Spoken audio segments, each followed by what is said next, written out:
Wrong table, wrong day, gentlemen.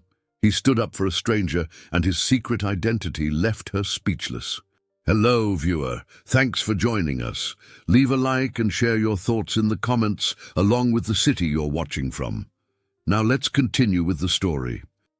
Jake Harrison adjusted his security badge and surveyed the Sterling Club's main dining room one final time. Crystal chandeliers cast warm light over mahogany tables where Manhattan's elite conducted their evening business.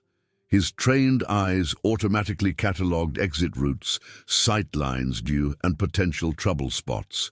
3 years working this job, and his military instincts still never switched off. Charlotte Whitmore sat alone at table 12 in the far corner, her navy dress elegant, but her posture screaming discomfort. Jake had watched her arrive 20 minutes ago, checking her phone constantly, glancing toward the entrance with increasing anxiety. Now 3 men in identical grey suits approached her table with predatory confidence. Jake recognized them immediately from his investigation files. Marcus Stone, corporate attorney specializing in making problems disappear. Vincent Cross, ex-NYPD narcotics detective, now freelance security consultant. Jonathan Reeves, investment banker with connections to offshore accounts. The holy trinity of white-collar crime. Stone slid into the seat across from Charlotte without invitation. You seem nervous, Miss Whitmore. Charlotte's voice carried the tremor of controlled fear. I wasn't expecting 3 of you. Cross positioned himself to block her view of the dining room's main exit. Vincent Cross, ma'am. We represent certain business interests that intersect with Whitmore Publishing, and I'm Jonathan Reeves. Stone's smile never reached his eyes. We handle the financial arrangements for your father's legacy projects. Jake moved closer, pretending to polish glasses at the nearby service station.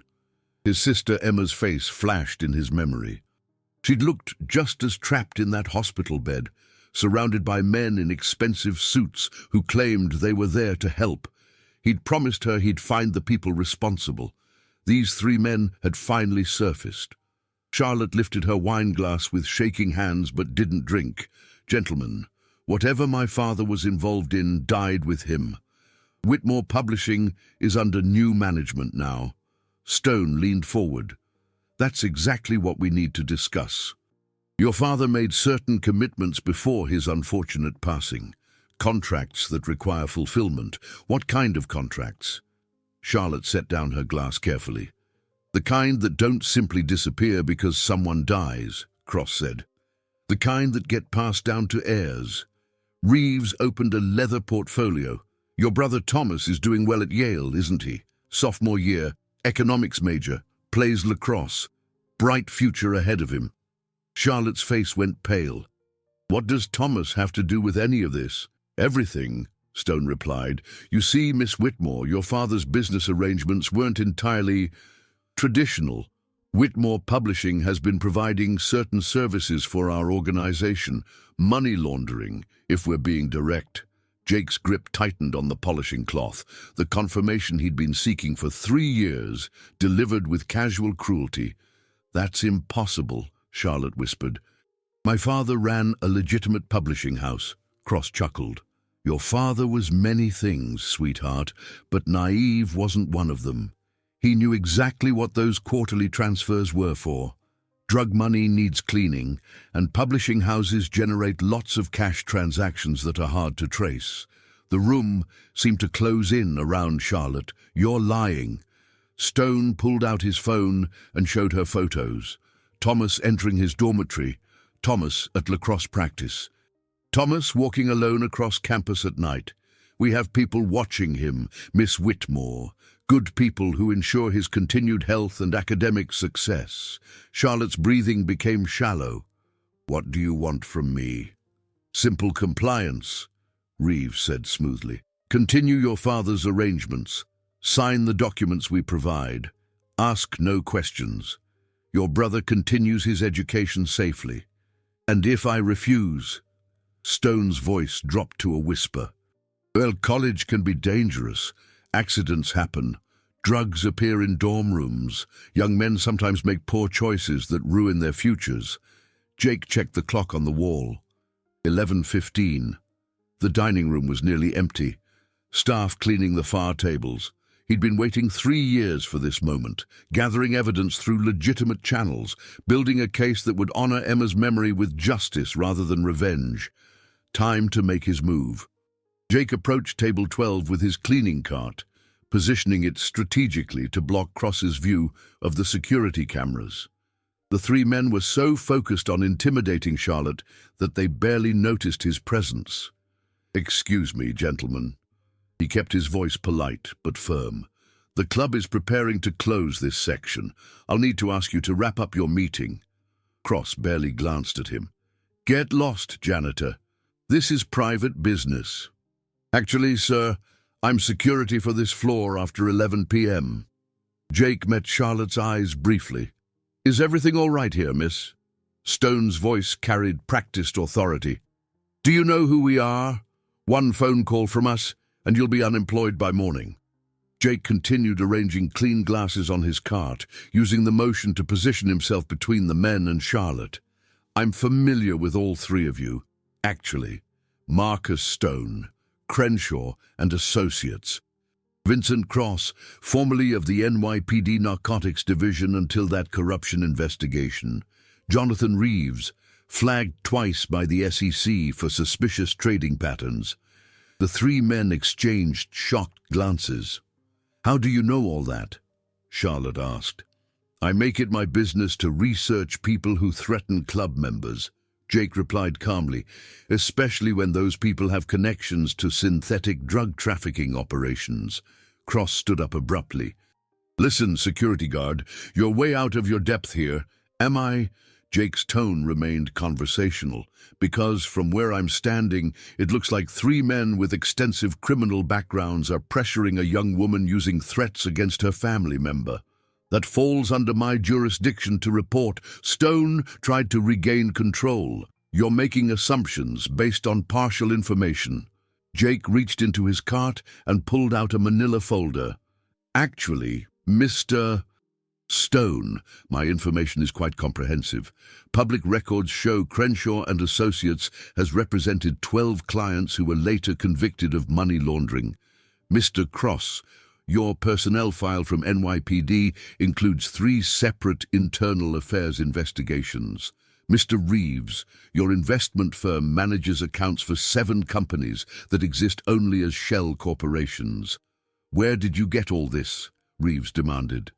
Jake smiled slightly. "I'm a licensed private investigator, gentlemen. I was hired 6 months ago to research unusual activity around Whitmore Publishing. Client confidentiality prevents me from sharing specifics, but I've been documenting your organization's operations for quite some time." Charlotte stared at Jake with new understanding. "You were investigating us. Not you, miss. Them." Jake nodded toward the 3 men. "Your father contacted my agency expressing concerns about suspicious financial pressure. He suspected someone was using his company for illegal activities." "You're lying," Cross snarled. "Richard Whitmore was fully cooperative with our arrangements." "Was he?" Jake opened the folder slightly. "Because the evidence I gathered suggests otherwise. Your father was preparing to expose this entire operation, Miss Whitmore. That's why he hired professional investigators." Stone's composure cracked slightly. "You have no idea what you're interfering with." "I have every idea." Jake's voice hardened. "I've been tracking your synthetic drug network for 3 years. It killed my sister, and it's been using legitimate businesses like Whitmore Publishing to clean its money. The only question is whether this ends with arrests or continues to destroy more families." Charlotte found her voice. "My father. He was trying to stop them." Jake nodded. "He gathered evidence for weeks before contacting us. Financial records, recorded conversations, documentation of coercion attempts. He wanted to protect you and Thomas while building a legal case." Cross stepped closer to Jake, his street cop instincts taking over. "You think you're some kind of hero?" Jake calmly removed a blue cord bracelet from his wrist and placed it on his cart. The gesture was subtle, but Charlotte noticed the way his entire posture shifted. "No, sir. I think I'm a professional who takes protecting people seriously." The bracelet was simple, handmade, the kind a teenage girl might weave for her older brother. Jake's voice became deadly quiet. "My sister Emma died from an overdose of synthetic fentanyl 3 years ago. The drugs were distributed by an organization that uses legitimate publishing companies to launder money. I've been investigating that organization ever since." Stone realized they were facing more than a simple security guard. "What do you want? Justice through proper legal channels," Jake replied. "I want the people responsible for Emma's death and dozens of other deaths to face trial. I want families like the Whitmores to be free from coercion and threats." Charlotte's eyes filled with tears. "Your sister. I'm so sorry."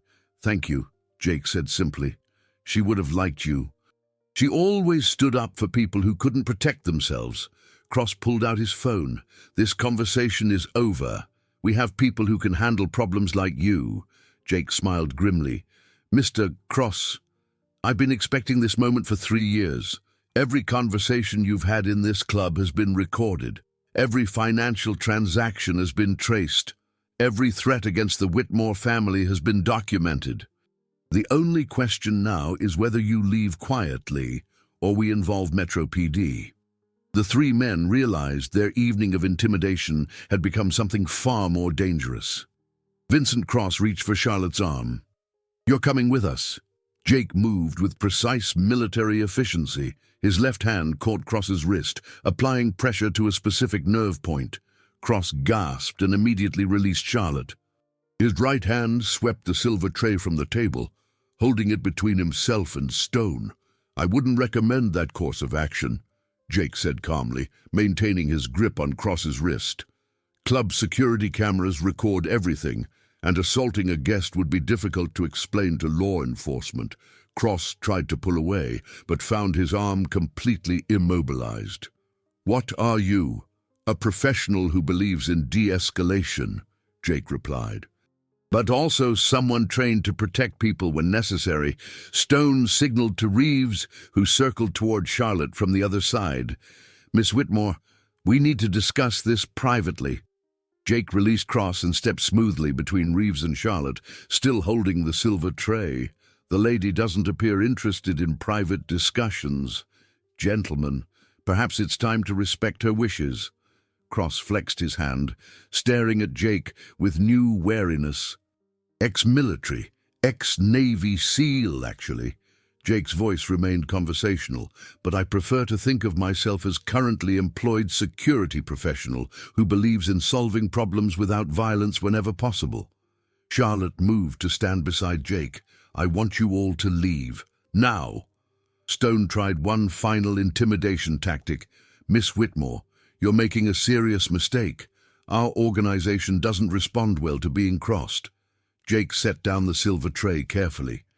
"Mr. Stone, your organization has been under federal surveillance for 8 months. Every move you've made, every threat you've delivered, every financial transaction you've coordinated has been documented by law enforcement professionals.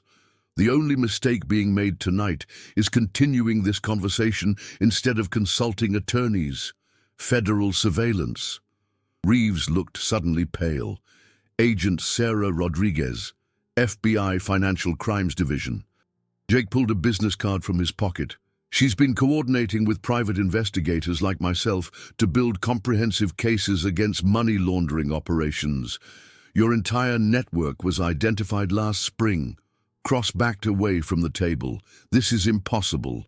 We have people inside law enforcement." "Had people," Jake corrected. Past tense. 3 arrests were made last week in the NYPD corruption investigation. Your inside information source has been eliminated." Charlotte stared at Jake in amazement. "You're really an investigator? Licensed private investigator specializing in financial crimes, miss?" Jake nodded. "Your father hired our agency specifically because he suspected his business was being used for money laundering. He wanted to protect his family while gathering evidence for federal prosecutors. Stone realized their position was completely compromised. "We need to leave." "Excellent decision," Jake agreed. "The front exit is available, or security can escort you through the service entrance if you prefer discretion." "This isn't over," Cross threatened. "Actually, sir, it is." Jake's voice carried quiet finality. "Miss Whitmore's father gathered enough evidence to convict your entire operation. His death doesn't eliminate that evidence.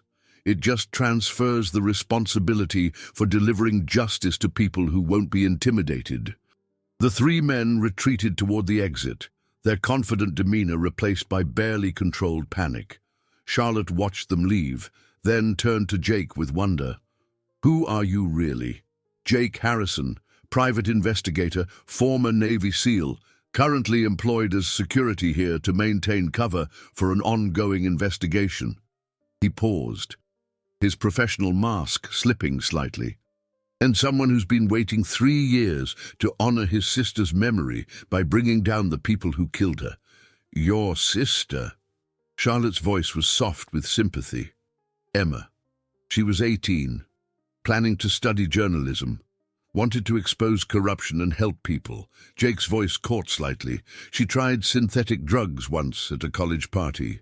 One time, the dealers told her it was safe, just a mild high. She was dead within 6 hours." Charlotte reached out instinctively, then caught herself. "I'm so sorry." "Thank you." Jake composed himself. "She would have admired what your father was trying to do, risking everything to protect his family and stop these people from hurting others. What happens now?" "Now we finish what your father started." Jake met her eyes directly. "With your permission, we deliver the evidence he gathered to federal prosecutors and ensure his sacrifice wasn't in vain." Charlotte nodded firmly. "What do you need from me?" "Trust," Jake said simply, "and the courage to see justice through to the end." Charlotte looked around the empty dining room, reality settling over her like a cold wave. "They're really gone. For now," Jake confirmed, collecting the silver tray and returning it to the service station. "But they'll regroup and return with a different strategy. Men like that don't give up easily." "What did my father really know about all this?" Charlotte's voice carried deep sadness mixed with growing determination. Jake pulled out a sealed envelope from inside his jacket. "He left this with our agency, with instructions to give it to you if anything happened to him. He suspected his life was in danger." Charlotte took the envelope with trembling hands. Her father's familiar handwriting spelled out her name across expensive letterhead. She opened it carefully and read the single page inside. "My dearest Charlotte, if you're reading this, then my worst fears have been realized. I discovered that Whitmore Publishing has been used for money laundering without my knowledge for almost 2 years. These people threatened you and Thomas to force my cooperation. I've been working with professional investigators to gather evidence, but I fear they may act against me before we can complete our case. Trust Jake Harrison completely. He understands what we're fighting and has the skills to protect you. The evidence is hidden in the safe behind my desk portrait. Combination is Emma's birthday plus Thomas's birthday. Use it to destroy these people and honor our family name. I love you more than words can express. Never doubt that everything I did was to protect you and Thomas. Dad." Charlotte wiped away tears. "Emma's birthday. My sister," Jake explained quietly. "Your father asked me about her when he hired us. He said he understood what it meant to lose someone to drugs and wanted to honor her memory by stopping the people responsible. The safe combination." Charlotte realized the significance. "He used your sister's birthday, along with Thomas's." "Yes," Jake's voice carried deep emotion. "Your father was a remarkable man, Miss Whitmore. He risked everything to protect his children and help a stranger find justice for his sister." Charlotte stood up with new resolve. "Take me to the office. I want to see what evidence he gathered." Jake checked his watch. "It's almost midnight. Are you sure you're ready for this?" "I've been ready for months without knowing it," Charlotte replied. "Those men killed my father and threatened my brother. They're using his business to poison other families like yours." I want them stopped. Jake nodded with respect. Then we finish what Richard Whitmore started. Together. They walked toward the elevator, Charlotte's grief transforming into determination, Jake's 3-year mission finally approaching completion. The partnership that would change both their lives was beginning. What happens next? Charlotte asked. As they waited for the elevator, we gather the evidence, contact Agent Rodriguez, and build an airtight legal case. Jake pressed the button for the executive floor.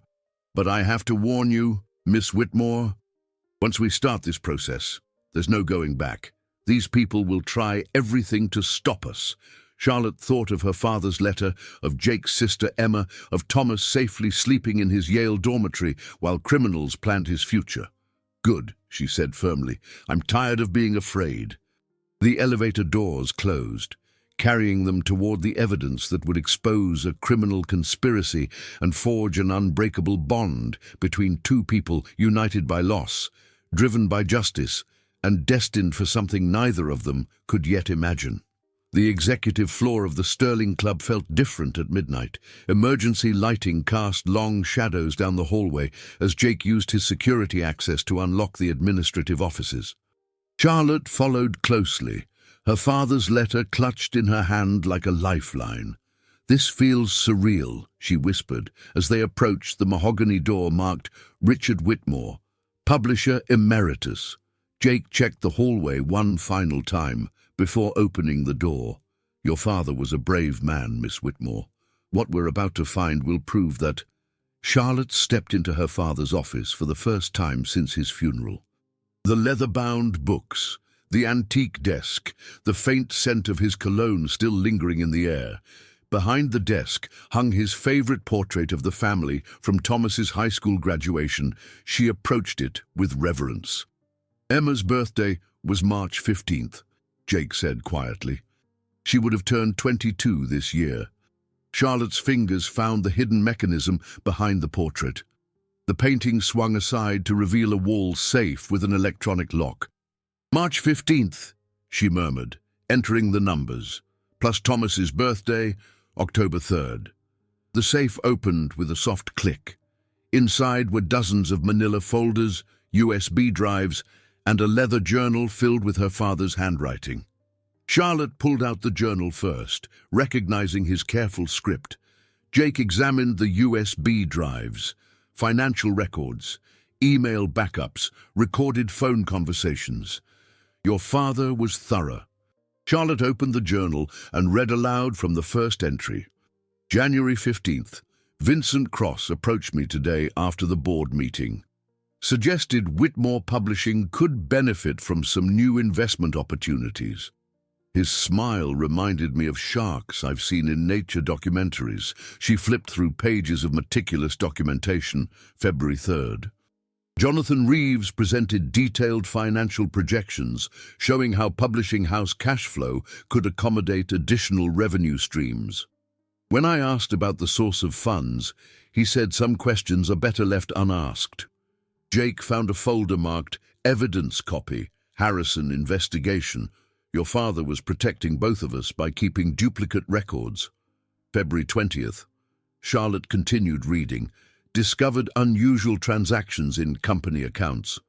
Large cash deposits that don't match our manuscript acquisitions or printing contracts. Confronted Marcus Stone directly. He assured me everything was legal, but suggested I focus on the creative side of publishing and leave financial management to professionals. Jake's jaw tightened. Classic intimidation technique. Make the victim complicit gradually, then use their involvement as leverage. March 1st. Charlotte's voice grew strained. Thomas called upset about men asking questions about him on campus. Described Vincent Cross perfectly. I realize now they're watching my family to ensure my compliance. I contacted Harrison Investigations today. If anything happens to me, at least someone will know the truth. She closed the journal, tears streaming down her face. He knew he was in danger, but he still tried to protect us. Jake handed her a tissue from the desk drawer. He hired us because he trusted the legal system more than vigilante justice. Your father believed in doing things the right way, even when it put him at risk. Charlotte wiped her eyes and straightened her shoulders. What's our next step? Jake pulled out his phone. I'm calling Agent Rodriguez. It's time to turn this evidence over to federal prosecutors. But it's after midnight. Ma'am, Jake said with a slight smile, federal agents investigating major crime syndicates don't keep bankers' hours. He dialed a number from memory. Agent Rodriguez. This is Jake Harrison. We have the Whitmore evidence package, and we need to meet tonight. Yes, ma'am, I understand the urgency. Sterling Club executive offices? Thank you. Charlotte gathered the files from the safe. How long have you been working with the FBI? Since Emma died, Jake replied. Agent Rodriguez was the federal prosecutor assigned to investigate synthetic drug trafficking networks in the Northeast. When I told her about my sister's case, she helped me get my private investigator license and connected me with agencies that specialized in financial crimes. You became an investigator because of Emma, Jake nodded. I spent 12 years in the Navy, mostly overseas deployments. When Emma died, I realized all my training in protecting people meant nothing if I couldn't protect my own family.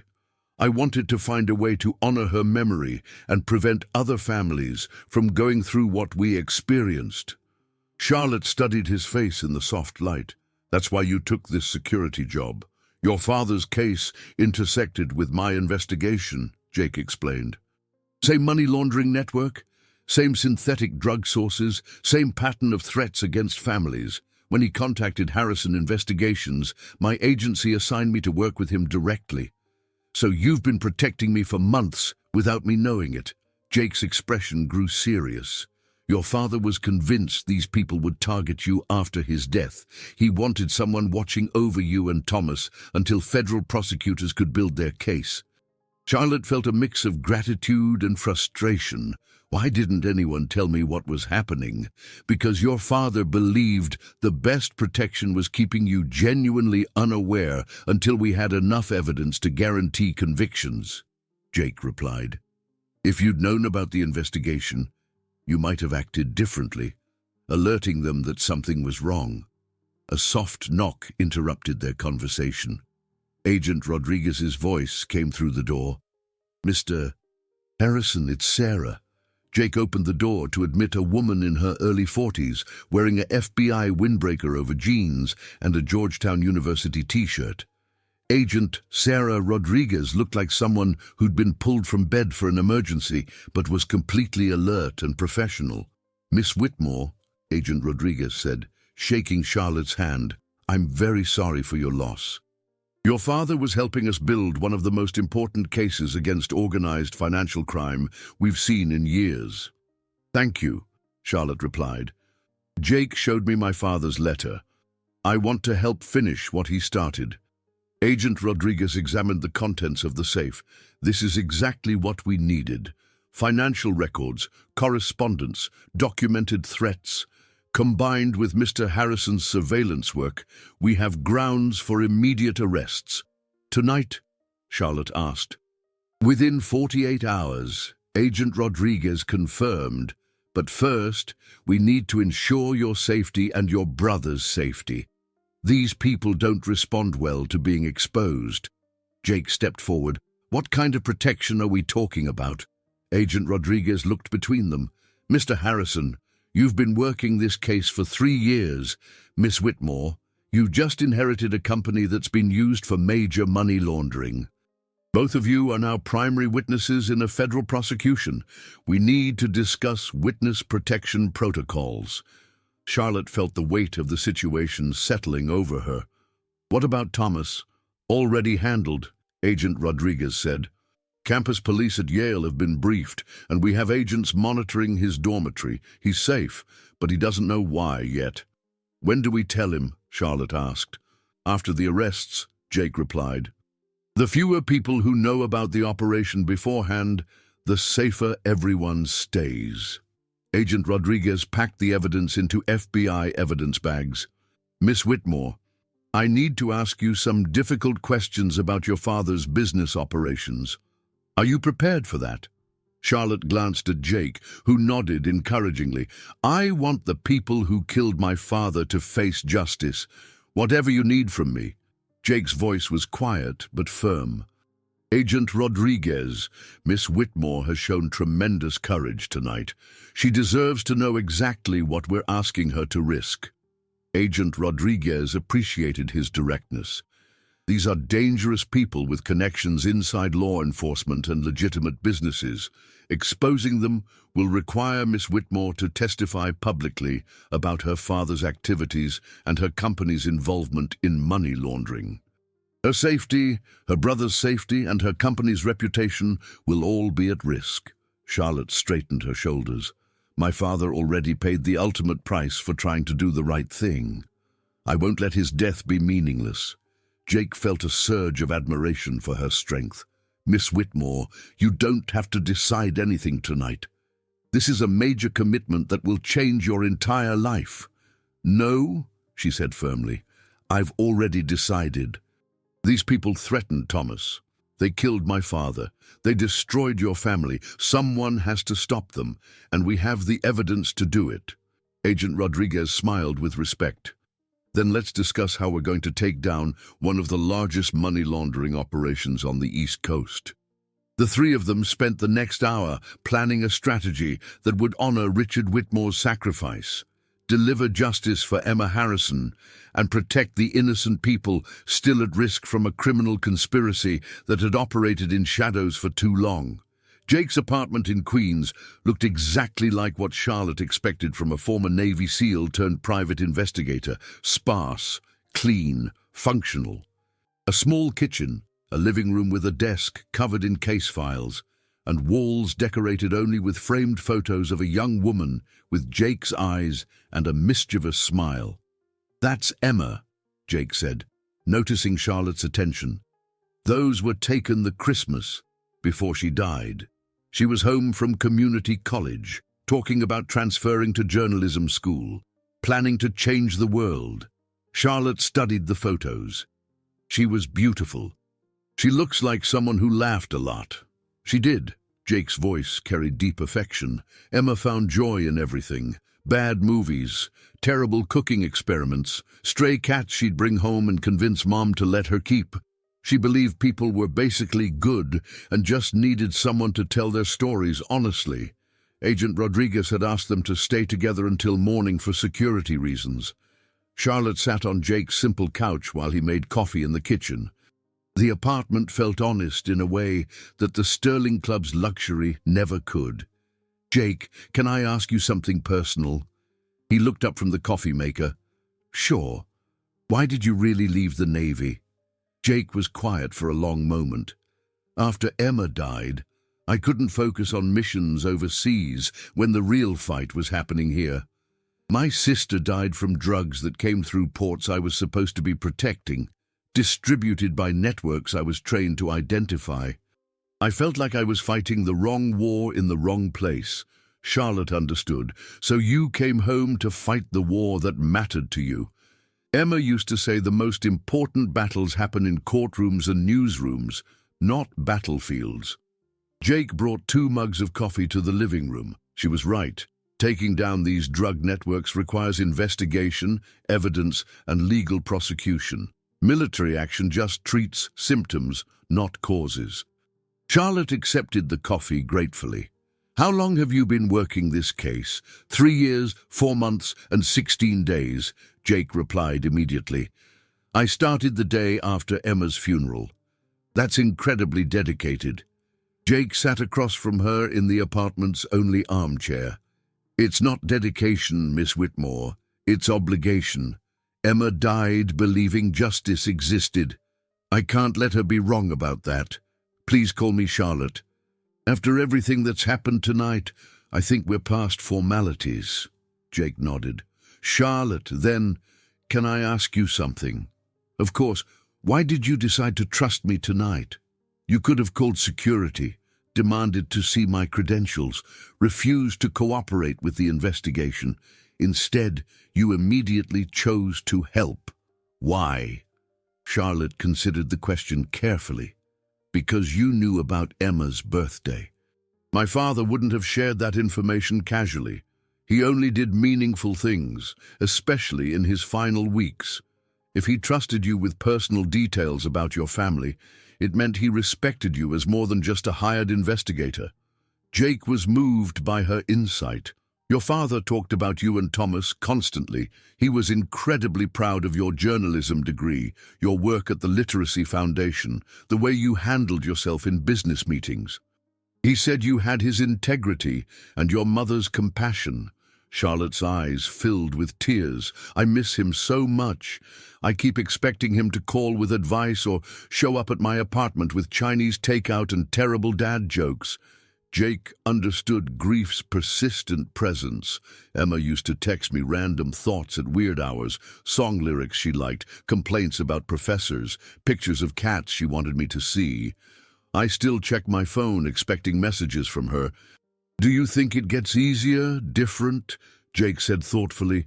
The pain doesn't go away, but it becomes part of something larger. Emma's death motivated me to help other families avoid the same loss. Your father's death is motivating you to clean up his company and expose criminal activity. Their deaths become meaningful when we use our grief to protect other people. Charlotte curled up in the corner of the couch, suddenly exhausted. I'm scared about what happens next. That's normal, Jake replied. Fear means you understand the stakes, but you're not facing this alone anymore.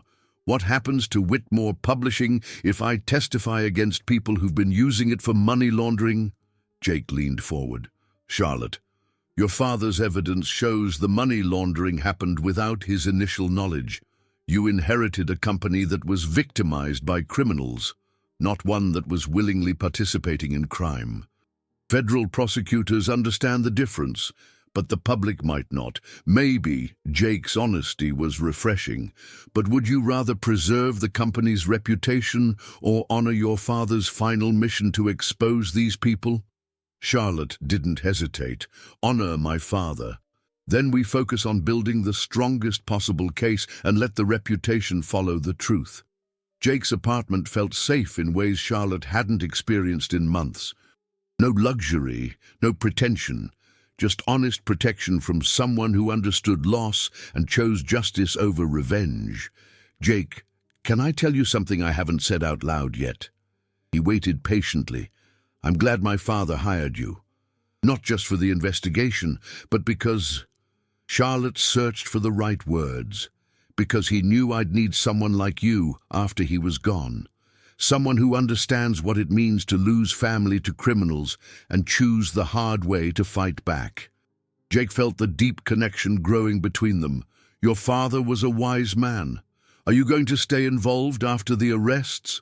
Or does your job end when the case goes to trial? Jake met her eyes directly. I'll stay as long as you need me to stay. This case has become personal for both of us. Charlotte smiled for the first time in hours. Good. Because I have no idea how to run a publishing company, testify in federal court, and protect my brother all at the same time. Jake returned her smile. Well, I have no idea how to help someone rebuild a legitimate business after federal prosecutors finish with it. Looks like we'll both be learning new skills. The connection between them deepened through shared purpose and mutual respect. Two people brought together by tragedy, united by determination to honor their lost loved ones through justice rather than revenge. Agent Rodriguez arrived at Jake's apartment at 7 a.m. with coffee, bagels, and a comprehensive plan for the next 48 hours. Charlotte had spent the night on Jake's couch, sleeping better than she had in months, knowing someone competent was protecting her. Miss Whitmore, Agent Rodriguez said, settling at Jake's kitchen table with case files. We've reviewed all the evidence from your father's safe. Combined with Mr. Harrison's surveillance, we have grounds for arresting 12 people in the money laundering network. 12. Charlotte was surprised by the scope. Jake poured coffee for everyone. This goes far beyond Stone, Cross, and Reeves.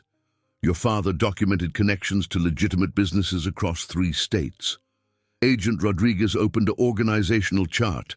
The operation used Whitmore Publishing as just one of several fronts. They also have shell companies in construction, restaurant management, and import-export businesses. Charlotte studied the chart. How much money are we talking about? Approximately $40 million over 18 months, Agent Rodriguez replied. Your father's evidence shows they were processing nearly $3 million per month through various legitimate businesses. Jake shook his head. Emma died for their profit margins. Charlotte reached across the table and touched his hand briefly. We're going to stop them. Agent Rodriguez appreciated their partnership. Here's what needs to happen. We'll coordinate arrests simultaneously across all locations to prevent anyone from destroying evidence or fleeing. Miss Whitmore, we need you to act normally today while we position teams. What does acting normally mean? Go to work, attend your scheduled meetings, respond to emails. Jake will stay close for protection, but everything should appear routine until we execute the arrests. When exactly will that happen? Jake asked. Tomorrow night, Agent Rodriguez said. We're coordinating with local law enforcement in New York, New Jersey, and Connecticut. Simultaneous raids at 6 p.m. Charlotte felt nervousness and excitement. What's my role? Continue documenting any contact from Stone, Cross, or Reeves. If they approach you again, record everything and notify us immediately. Jake's protective instincts activated. Agent Rodriguez, if they realize something's wrong, they might accelerate their timeline for threatening Charlotte or Thomas. Already considered, campus police at Yale are maintaining discreet surveillance. Miss Whitmore, we're also placing an agent in your office building as additional security. Charlotte appreciated the thorough planning. What happens after the arrests? Grand jury testimony, federal trial preparation, and media management, Agent Rodriguez explained. This case will receive significant public attention. Your father's evidence is going to expose corruption in multiple industries. Jake understood the implications. Charlotte, are you prepared for your family's private business to become very public? She thought about her father's letter, about Emma's photos on Jake's walls, about Thomas's safety at Yale. Yes, my father died trying to expose these people. I want the whole world to know what they did and why he fought back. Agent Rodriguez respected her commitment. Mr. Harrison, we'll need your complete surveillance files and witness testimony about everything you observed over the past 3 years. Jake nodded. Everything's documented and ready for federal prosecutors. There's one more thing, Agent Rodriguez said. Miss Whitmore, the defense attorneys will try to portray your father as a willing participant who only developed guilt later. They'll attack his reputation to undermine the evidence. Are you prepared for that? Charlotte's eyes flashed with determination. Let them try. Anyone who knew Richard Whitmore will testify to his integrity, and the evidence speaks for itself. Jake admired her strength. Agent Rodriguez, what kind of sentences are we talking about if we get convictions? Money laundering, drug trafficking, conspiracy, and racketeering charges. The primary defendants could face 20 to 30 years federal prison. Charlotte felt satisfaction at the prospect of justice. Good, they destroyed so many families, they should lose their freedom. Agent Rodriguez gathered her files. I'll be in contact every few hours until the arrests. Both of you have my direct number for emergencies. After Agent Rodriguez left, Jake and Charlotte prepared for what might be their last normal day before everything changed. Charlotte, Jake said as they prepared to leave for the Sterling Club. Once this becomes public, your life will never be the same. Are you absolutely certain you want to go through with this? Charlotte thought of her father's courage, of Jake's 3-year mission to honor his sister, of Thomas sleeping safely at Yale because they were finally taking action. Jake, Ida, she said firmly. Wrong table, wrong day, gentlemen. They picked the wrong family to threaten and the wrong woman to intimidate. Jake smiled with deep admiration. Emma would have loved you. They walked toward their car, two people bonded by loss, united by justice, and discovering feelings neither had expected in the midst of their fight against corruption and crime. The Sterling Club felt different, knowing it would soon be a crime scene. Charlotte attended her regular Wednesday morning board meeting while Jake maintained his security position, both of them hyper-aware of every conversation and movement around them. Miss Whitmore, board member Patricia Hayes, said during the meeting, "We need to discuss the quarterly financial reports. There are some unusual revenue streams that require explanation." Charlotte had prepared for this moment with Agent Rodriguez. "The unusual revenue streams are currently under review by federal auditors. I'll have complete information for the board within the week." Auditors? Another board member, James Crawford, looked concerned. "What prompted that level of scrutiny?" "My father's notes indicated some irregularities in cash flow that need professional verification," Charlotte replied smoothly. "It's a precautionary measure to ensure complete transparency." She was learning to navigate corporate politics while building a federal criminal case. The dual existence felt surreal but necessary. After the meeting, Charlotte returned to her father's office to continue reviewing evidence. Jake checked in periodically, maintaining his cover as security while coordinating with Agent Rodriguez via encrypted messages. At 2 p.m., Vincent Cross appeared in Charlotte's office doorway. "Miss Whitmore," he said with false pleasantness, "we need to continue our conversation from last night." Charlotte's heart raced, but she kept her voice steady. "I believe our conversation was complete, Mr. Cross." "Far from it." Cross entered the office uninvited. "Your security friend seems to have given you some bad advice. We've decided to accelerate our timeline." Charlotte pressed the panic button Jake had given her, sending an immediate alert to Agent Rodriguez and Jake. "What timeline is that?" Cross smiled coldly. "Your brother Thomas has been having some difficulties at Yale. Academic probation, possible expulsion, serious allegations about drug possession. Very serious allegations." "You're lying," Charlotte said. "Am I?" Cross pulled out his phone and showed her photos of Thomas being questioned by campus police. "One phone call from you, agreeing to our original terms, and Thomas's problems disappear. One refusal, and his promising future ends today."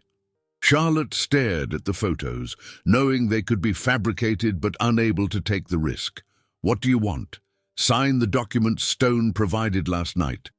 Transfer operational control of Whitmore Publishing to our management company. Continue the financial arrangements your father established. And if I refuse," Cross's voice became menacing, "Thomas gets arrested for drug dealing, his dormitory gets searched, and we ensure they find enough synthetic fentanyl to guarantee federal charges.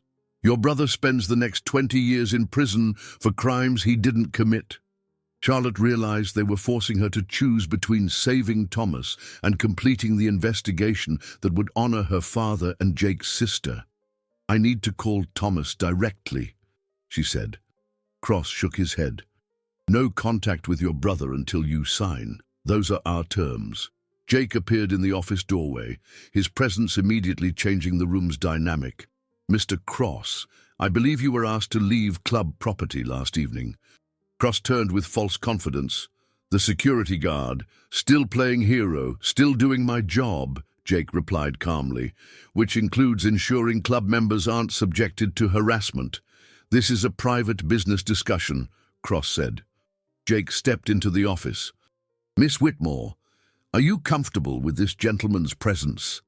Charlotte looked between Jake and Cross, knowing that her next words would determine whether they proceeded with the federal investigation or sacrificed everything to save Thomas.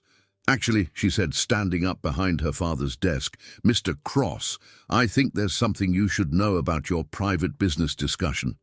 Cross sensed danger. "What?" Jake moved to stand beside Charlotte, both of them facing Cross with united determination. "It's being recorded," Charlotte said.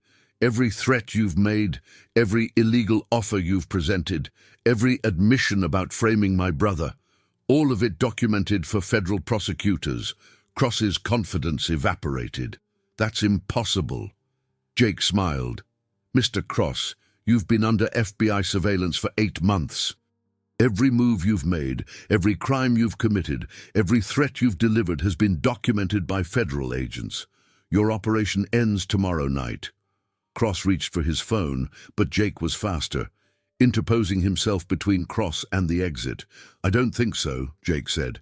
Agent Rodriguez is already coordinating with campus police to ensure Thomas's safety. Your leverage just disappeared. Charlotte felt a surge of strength seeing Jake's protective competence. Mr. Cross, my father spent his final weeks gathering evidence of your crimes. I've spent the last 24 hours turning that evidence over to federal prosecutors. Your threats are meaningless now. Cross realized his position was completely compromised. You have no idea what you've just done. Actually, Charlotte said with calm satisfaction, we know exactly what we've done. We've honored my father's memory, protected innocent families, and ensured that the people responsible for Emily Harrison's death face justice. Jake's expression showed deep respect for Charlotte's courage. Emma Harrison, Charlotte. My sister's name was Emma. Charlotte met his eyes with shared understanding. We've honored Emma's memory too. Cross backed toward the door, his intimidation tactics useless against their united front. This isn't over. Yes, Jake said quietly. It is. Cross fled, leaving Charlotte and Jake alone in her father's office, both of them realizing that their partnership had evolved into something deeper than mutual respect and shared mission. Charlotte, Jake said softly, you could have saved Thomas by cooperating with them. Why did you risk his safety? Charlotte smiled with newfound confidence. Because Thomas would never forgive me for letting our father's killers go free to save him. And because I trust you to protect everyone I care about. Jake felt his feelings for Charlotte deepening beyond professional respect. That's a lot of trust to place in someone. You've earned it, she replied simply. Outside, storm clouds gathered over Manhattan, but inside Richard Whitmore's office, two people who had found each other through tragedy prepared to face whatever came next with courage, competence, and the growing realization that justice and love could coexist. Agent Rodriguez arrived at the Sterling Club within 15 minutes of receiving Charlotte's panic alert, accompanied by 2 federal agents and a complete surveillance team. Miss Whitmore, she said, reviewing the recording equipment Jake had placed in the office, Cross's threats against your brother constitute federal witness intimidation. We now have grounds for immediate arrest. Jake was coordinating with campus police via secure phone. Thomas is safe. Yale security has him in protective custody, and he's been fully briefed on the situation. Charlotte felt relief washing over her. How did he take the news? Agent Rodriguez smiled. According to campus police, his exact words were, "My dad was secretly fighting crime. That's the coolest thing I've ever heard. When can I help?" That sounds like Thomas. Charlotte laughed, despite the stress. Jake concluded his phone call. Agent Rodriguez, Cross fled immediately after his threats were recorded. Are we accelerating the arrest timeline? Yes. All teams are mobilizing now. Arrests begin in 6 hours instead of 24 hours. Charlotte felt nervous excitement. Tonight, every defendant simultaneously across 3 states, Agent Rodriguez confirmed. Mr. Harrison, we need you to maintain your security position here in case any of them return. Miss Whitmore, we need you available for immediate witness testimony if any of them attempt to destroy evidence. Jake checked his watch. It's 4 p.m. now. Arrests at 10 p.m. Exactly. Agent Rodriguez gathered her equipment. The operation will be complete before midnight. By tomorrow morning, the entire money laundering network will be in federal custody.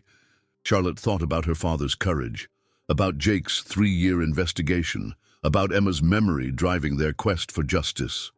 What happens to Whitmore Publishing after tonight? You rebuild it as the legitimate business your father intended.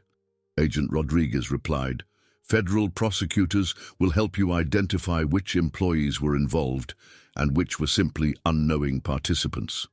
Jake appreciated her practical approach. Agent Rodriguez, Charlotte's going to need ongoing security during the trial preparation process. These people have connections we might not have identified, already arranged. Miss Whitmore will have federal protection until all defendants are convicted or plea agreements are finalized. Charlotte looked around her father's office. He would have been proud of what we're accomplishing. Jake spoke quietly. Emma would have been proud too. Justice served through legal channels, families protected, criminals held accountable for their actions. Agent Rodriguez respected their emotional investment. Both of you have shown remarkable courage throughout this investigation. Your father and your sister would indeed be proud. As evening approached, Charlotte and Jake prepared for the culmination of everything they had worked toward together. The arrests would vindicate Richard Whitmore's sacrifice, honor Emma Harrison's memory, and prove that determined people could overcome corruption through legal action. Charlotte, Jake said as they waited for updates from the arrest teams, whatever happens tonight, I want you to know that working with you has been an honor. Your courage has inspired me to believe that justice is possible even when everything seems hopeless. Charlotte felt her feelings for Jake deepening beyond gratitude and respect. Jake, I don't know what I would have done without you.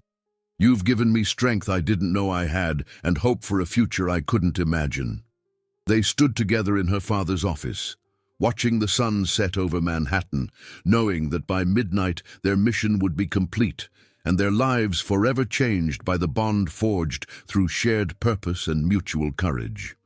The phone rang with updates from arrest teams across 3 states. Justice was coming. 10 p.m. arrived with the precision of military operation. Jake's phone buzzed with encrypted messages from Agent Rodriguez as federal teams moved into position across 3 states. Charlotte sat in her father's office, hands steady, despite the magnitude of what was about to unfold. Teams in position, Jake reported, reading the updates. New York, New Jersey, Connecticut. 12 simultaneous arrests coordinated to the minute. Charlotte watched the Sterling Club's main floor through the office window. The dining room was nearly empty, just a few late diners finishing their meals. How will we know when it starts? Jake's phone vibrated again. He read the message and smiled grimly. It's starting now. Across the city, Agent Rodriguez led a team of federal agents into the Park Avenue offices of Crenshaw and Associates. Marcus Stone was working late, preparing legal documents that would never be filed. Marcus Stone, she announced, displaying her badge and warrant. FBI. You're under arrest for money laundering, conspiracy, and racketeering. Stone looked up from his computer with practiced calm. Agent Rodriguez, I presume. I've been expecting this visit. Have you? Rodriguez motioned for agents to secure Stone's computer and files. Then you know we have comprehensive evidence of your organization's activities over the past 18 months. Stone stood slowly, his expensive suit impeccable, even in defeat. Evidence can be challenged in court. Witnesses can be discredited. Nothing is certain until a jury decides. Rodriguez cuffed Stone personally. Your confidence is impressive, Mr. Stone. Let's see how it holds up during federal prosecution. Meanwhile, in a shabby Queens apartment, Vincent Cross was packing a suitcase when federal agents surrounded his building. He had 20 minutes of freedom left. Cross tried calling his contacts in law enforcement, but the phones went straight to voicemail. His inside information sources had been systematically identified and removed from their positions over the past month. Vincent Cross, Agent Martinez announced as Cross opened his front door. FBI. You're under arrest. Cross's street cop instincts kicked in. On what charges? Money laundering, witness intimidation, conspiracy to distribute controlled substances. and violation of federal racketeering statutes, Martinez replied, "You have the right to remain silent." Cross laughed bitterly. 25 years as a cop. And this is how it ends. It ends with justice. Agent Martinez said firmly, "Justice for all the families your organization destroyed." In Connecticut, Jonathan Reeves was dining at an exclusive restaurant when agents approached his table. His wife and children watched in shock as federal agents arrested their father in front of wealthy friends and business associates. "Jonathan Reeves," Agent Chen announced quietly, "FBI, we need you to come with us." Reeves's wife grabbed his arm. "Jonathan, what's happening? Everything's going to be fine," he told her, though his voice carried no conviction. "Call my attorney immediately." Agent Chen allowed him to speak briefly to his family before cuffing him. "Mr. Reeves, you're charged with money laundering, conspiracy, and operating a criminal enterprise. Your assets are frozen pending federal investigation." As Reeves was led away, his teenage daughter asked her mother the question that would haunt their family for years. "Mommy, is Daddy really a criminal?" Back at the Sterling Club, Charlotte's phone rang. Agent Rodriguez's voice carried satisfaction and relief. "All 12 arrests completed successfully," she reported. "No suspects escaped, no evidence was destroyed, and we recovered financial records from 6 different locations. Miss Whitmore, your father's evidence made this possible." Charlotte felt tears of relief and vindication. He would have been so proud. Jake checked his own messages. "Thomas is safe at Yale. Campus police confirm no attempts were made to plant evidence or interfere with him. Cross's threats were empty." Agent Rodriguez continued her report. "We'll need both of you for formal statements tomorrow, but the immediate danger is over. These people can't hurt you anymore." Charlotte looked around her father's office, remembering his courage in gathering evidence while knowing his life was at risk. "We did it, Dad. We really did it." Jake understood her need to communicate with her father's memory. "Emma," he said quietly, "justice is served. Your death wasn't meaningless." Agent Rodriguez respected their emotional moment. "Miss Whitmore, Mr. Harrison, federal prosecutors will want to meet with you both tomorrow to prepare for grand jury testimony. Are you ready for the next phase?" Charlotte straightened her shoulders with new confidence. "Agent Rodriguez, I've been ready since the moment I read my father's final letter. These people killed him and threatened Thomas. I want them convicted and sentenced to the maximum penalties allowed by law." Jake admired her strength. "Agent Rodriguez, what kind of sentences are we looking at? With the evidence we've gathered, primary defendants could face 20 to 30 years federal prison without parole. Financial penalties will include complete asset forfeiture and restitution to victims." Charlotte felt deep satisfaction. Good. They destroyed so many families for money. They should lose everything. Agent Rodriguez appreciated their commitment to justice. "There's one more thing. The media is already reporting the arrests. By tomorrow morning, this case will be front-page news across the country. Are you both prepared for that level of attention?" Jake looked at Charlotte with concern. "That's a lot of scrutiny for someone who's been through what you've experienced."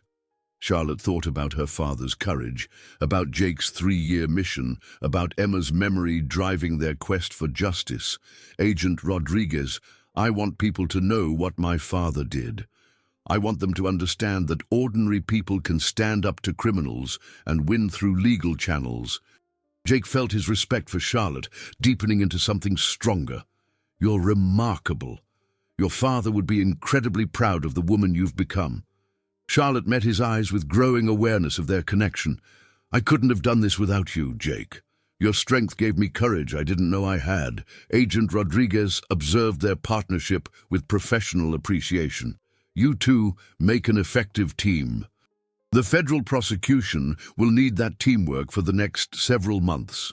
As midnight approached, Charlotte and Jake remained in her father's office, processing the magnitude of what they had accomplished together. Justice served, criminals arrested, innocent people protected, "Jake," Charlotte said softly, "what happens to us now that the investigation is complete?" Jake's feelings for Charlotte had grown far beyond professional respect. "I suppose that depends on what you want to happen." Charlotte smiled with newfound confidence. "I want you to stay, not just for security, but because I can't imagine facing whatever comes next without you." Jake felt his heart opening to possibilities he hadn't considered in 3 years. "Charlotte, are you sure? This has been an intense situation. Sometimes feelings that develop during crisis don't translate to normal life." Charlotte reached across her father's desk and took his hand. "Jake, you've seen me at my most frightened and my most determined. You've protected me, supported me, and helped me find strength I never knew I possessed. These aren't crisis feelings, they're real feelings." Jake intertwined their fingers, feeling the rightness of their connection. "Then I'm staying, for as long as you want me." They sat together in comfortable silence, two people who had found love through shared purpose and mutual respect, knowing that tomorrow would bring new challenges, but confident they could face them together.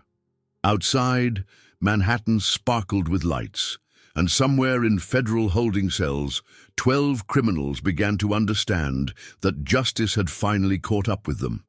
The next morning brought media chaos to the Sterling Club and Whitmore Publishing. News vans lined the street, reporters shouted questions, and Charlotte found herself thrust into a spotlight she had never sought, but now embraced with purpose. "Miss Whitmore," a reporter called out as she walked to work with Jake at her side. "How does it feel to know your father was secretly fighting organized crime?" Charlotte paused on the steps of the Whitmore Publishing building. "My father was a man of integrity, who discovered his business was being used for illegal activities without his knowledge. He chose to gather evidence and work with federal investigators rather than remain silent. I'm proud to be Richard Whitmore's daughter." Another reporter pushed forward. "What's your relationship to the former Navy SEAL who protected you during the investigation?" Jake started to step back, but Charlotte held his arm firmly. "Jake Harrison is a licensed private investigator who my father hired to help expose the people threatening our family. He's a hero who spent 3 years seeking justice for his sister and countless other victims." Jake was moved by her public support. "Charlotte, you don't need to—" "Yes, I do," she interrupted gently but firmly.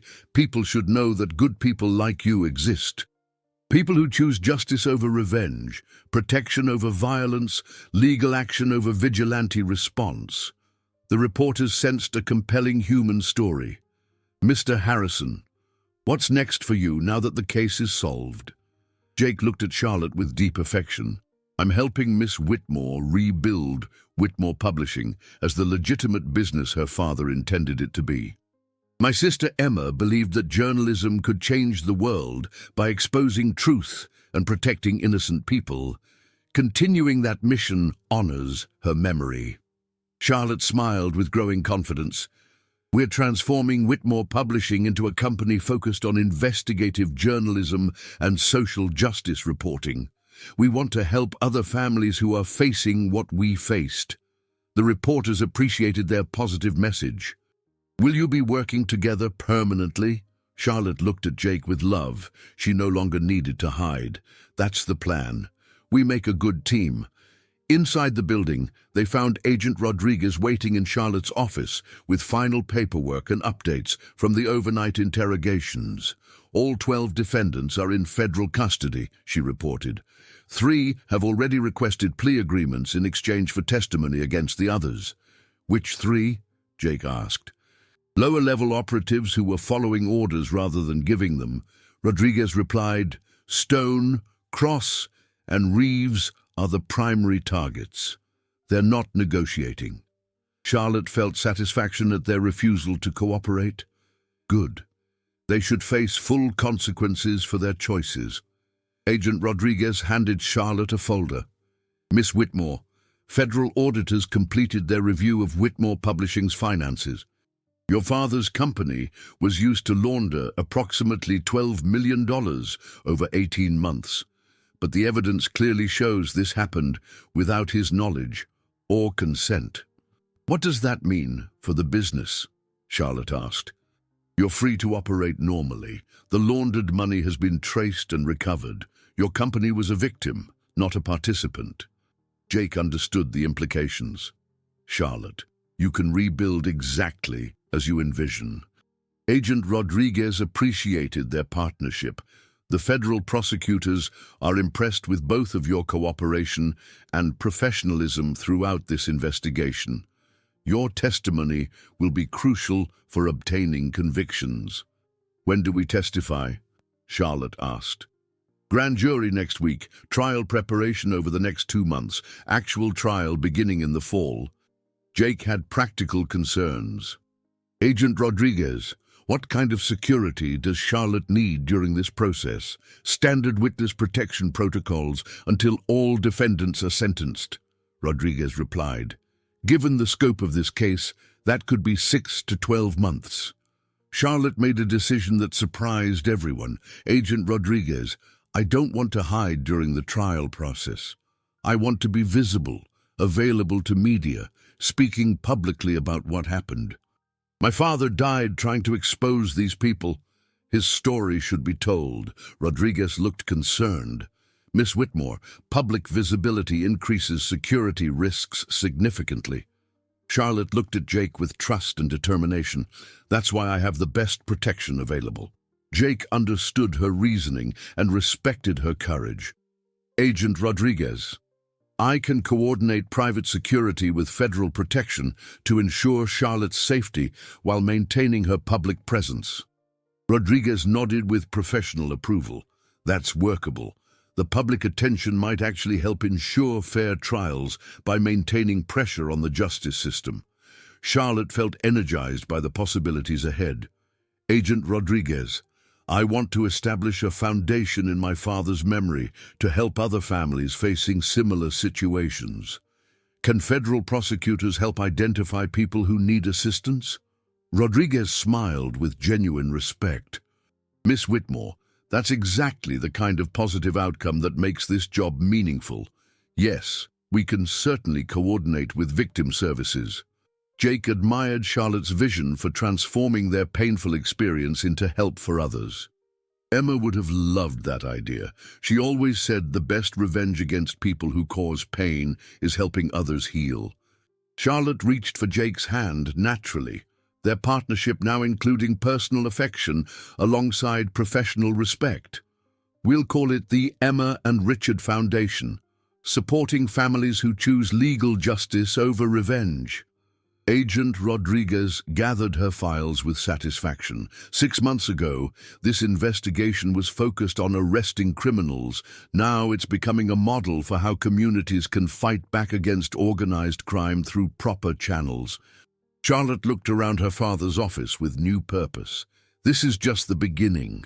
Whitmore Publishing, the foundation, helping other families find justice through legal action rather than vigilante response. Jake felt his future expanding with possibilities he hadn't imagined since Emma's death. Charlotte, are you sure you want to take on that much responsibility? Charlotte smiled with the confidence of someone who had discovered her own strength through trial. Jake, 3 days ago, I was a terrified woman hiding from criminals. Today I'm someone who helped take down a major crime syndicate. I'm ready for whatever comes next. Jake squeezed her hand with deep affection. Then let's build something amazing together. Outside, reporters continued covering the story that would inspire other communities to believe that ordinary people could stand up to extraordinary corruption and win through courage, competence, and commitment to justice. 6 weeks later, the federal courthouse in Lower Manhattan buzzed with activity as grand jury proceedings concluded and trial preparations began.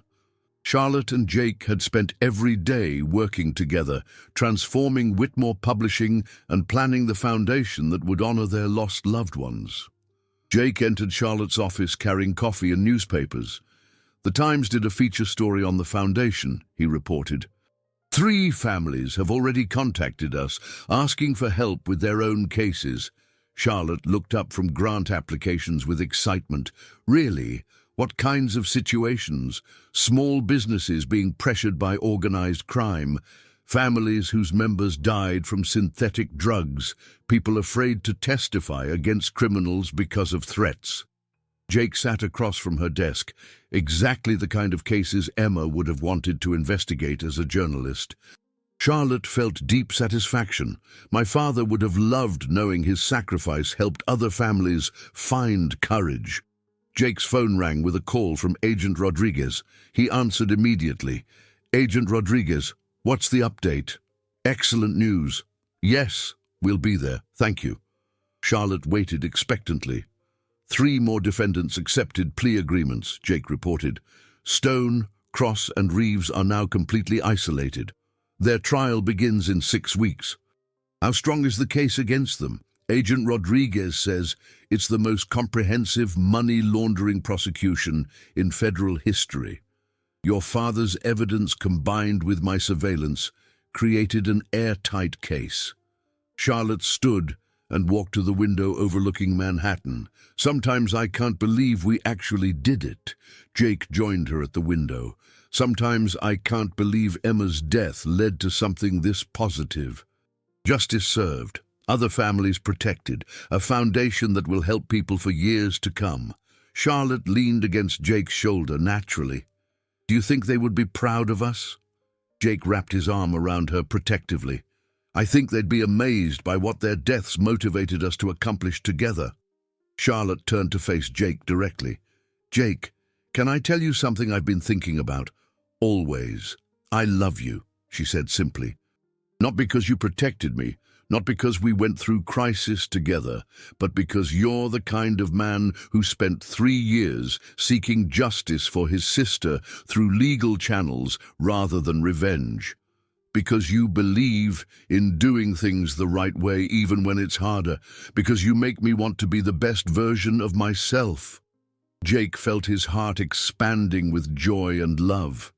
Charlotte, I love you too. You showed me that grief can become something beautiful when it motivates us to protect other people. You taught me that courage isn't the absence of fear, it's choosing to do right despite being afraid. They kissed with the depth of feeling that had grown through shared purpose, mutual respect, and genuine partnership in seeking justice. When they separated, Charlotte smiled with complete happiness. So what happens next for us? Jake grinned with possibilities. Well, we have a foundation to run, a publishing company to build, trials to testify in, and a future to create together. That sounds perfect, Charlotte replied. But I have one more question. Jake waited attentively. Are you going to ask me to marry you, or do I need to ask you? Jake laughed with pure joy. Charlotte Whitmore, will you marry me? Will you build a life with me dedicated to justice, family, and helping other people find the courage to fight back against corruption? Yes, she answered immediately. Yes to all of it. Partnership, marriage, foundation, publishing company, whatever comes next. All of it, together. Jake produced a simple engagement ring from his pocket. I bought this 2 weeks ago, but wasn't sure if you were ready. Charlotte extended her hand with delight. How did you know my size? I'm a private investigator, Jake said with mock seriousness. It's my job to notice details. Charlotte admired the ring, then looked up at Jake with complete love. It's perfect, simple, honest, like everything else about you. They held each other in her father's office, surrounded by the evidence of their successful fight against crime and corruption, planning a future built on justice, love, and service to others. Outside, Manhattan continued its busy rhythm. But inside Whitmore Publishing, 2 people who had found each other through tragedy celebrated their engagement and their shared commitment to building something beautiful from the ashes of their loss. Agent Rodriguez called with final updates on sentencing recommendations. The foundation received its first major donation. Thomas called from Yale to congratulate them on their engagement and offer to help with the foundation during summer break. Life was moving forward with hope, purpose, and the deep satisfaction that comes from choosing justice over revenge, love over fear, and service to others over personal comfort. Emma and Richard would have been proud. 18 months later, Charlotte Whitmore stood in the renovated Whitmore publishing headquarters, watching her employees work on the latest investigative series about corporate corruption in the pharmaceutical industry. Sunlight streamed through floor-to-ceiling windows, illuminating a workspace that buzzed with the energy of journalists pursuing truth and justice. "Jake," she called to her fiancé, who was reviewing security protocols with their new head of corporate security. "The Times wants to interview us about the Foundation's first anniversary. Are you available this afternoon?" Jake Harrison looked up from his briefing materials, his expression softening as it always did when he saw Charlotte. "For you. Always." He approached her desk, noting the stack of applications from families seeking the Foundation's help. "How many new cases this week?" 17 families across 8 states, Charlotte replied with satisfaction. "The Emma and Richard Foundation is becoming exactly what we hoped it would be." Jake examined some of the applications. Small business owners being pressured by organized crime, parents whose children died from synthetic drugs, witnesses afraid to testify against criminal organizations. Every case representing people who felt powerless against corruption but were finding courage through their support. "Emma would have been amazed," he said quietly. "She always believed ordinary people could change the world if someone just gave them the tools and support they needed." Charlotte reached for his hand, their engagement ring catching the morning light. "Your sister was right. Look what we've accomplished in just 18 months. The transformation had been remarkable." Whitmore Publishing now employed 43 journalists, researchers, and support staff focused exclusively on investigative reporting that exposed corruption and supported victims of organized crime. Their articles had led to federal investigations in 12 states and the arrest of over 60 criminals involved in money laundering, drug trafficking, and corporate fraud. The Emma and Richard Foundation had grown even more dramatically. Starting with the restitution money recovered from the original criminals, they now managed a $12 million endowment that provided legal support, private investigation services, and witness protection assistance to families fighting organized crime. Their success rate was unprecedented. 87% of supported cases resulted in successful prosecutions. Charlotte's assistant, Maria Santos, approached with the morning briefings. "Miss Whitmore, Agent Rodriguez called. The sentencing hearing for Marcus Stone is scheduled for next Tuesday. Maximum security, federal prison, 30 years without parole." Charlotte felt deep satisfaction. "Good. He destroyed so many families for money. He deserves every year of that sentence." Jake reviewed his notes. Vincent Cross got 28 years. Jonathan Reeves got 25 years. All their assets forfeited. All their criminal organization dismantled. Justice served completely. Maria continued her update. "Also, Thomas called from Harvard Law School. He's volunteering with the Foundation this summer and wants to discuss expanding into victim advocacy services." Charlotte smiled with pride. Her 20-year-old brother had transformed his anger about their father's murder into determination to become a prosecutor, specializing in organized crime cases. Thomas Whitmore was graduating summa cum laude and had already been accepted to the FBI's Legal Honors Program. Jake appreciated Thomas's evolution. "Your father would have been incredibly proud of both his children, and Emma would have loved seeing her death lead to so much positive change," Charlotte replied. "Sometimes I think she and Dad are working together somehow, guiding us toward the families who need our help most." Their morning was interrupted by Maria announcing an unexpected visitor, Miss Whitmore. "There's a young woman here who says she needs to speak with you about her father's murder. She doesn't have an appointment, but she seems very upset." Charlotte and Jake exchanged glances. Their policy was to see anyone who walked in needing help, regardless of appointments or ability to pay. "Send her in," Charlotte said. A few minutes later, Maria escorted a nervous young woman in her early 20s into Charlotte's office. She had the same frightened but determined expression Charlotte remembered seeing in her own mirror 18 months ago. "Miss Whitmore," the woman said tentatively. "My name is Rebecca Chen. I think my father was murdered by people using his restaurant for money laundering, and I don't know what to do." Charlotte stood immediately, moving to the comfortable seating area where they conducted all their victim interviews. "Please, sit down. Tell us what happened." Rebecca sat nervously, clutching a manila folder. "My father owned Chen's Garden, a Chinese restaurant in Philadelphia. 3 months ago, he died in what police called a robbery gone wrong, but nothing was stolen, and he had no enemies. I think he discovered something about the restaurant's finances." Jake leaned forward with professional interest. "What makes you suspect money laundering?"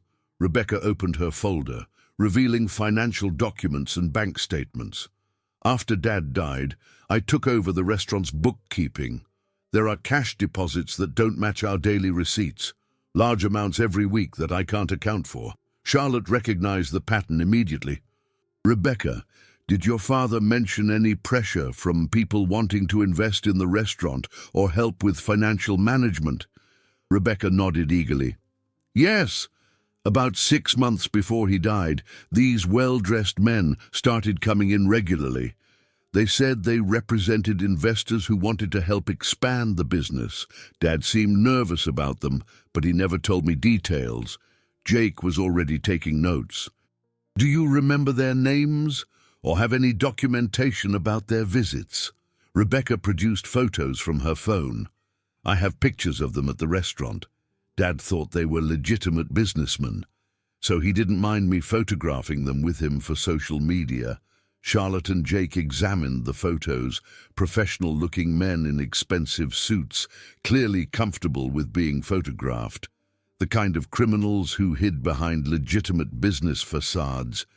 "Rebecca," Charlotte said gently, "what you're describing sounds very similar to what happened to my father.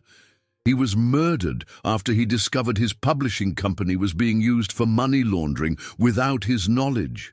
Rebecca's eyes widened with hope and fear. "You mean I'm not imagining this? People really kill business owners who discover their operations?" Jake's voice was compassionate but honest.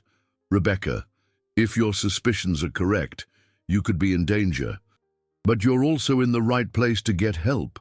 We've successfully prosecuted cases exactly like yours."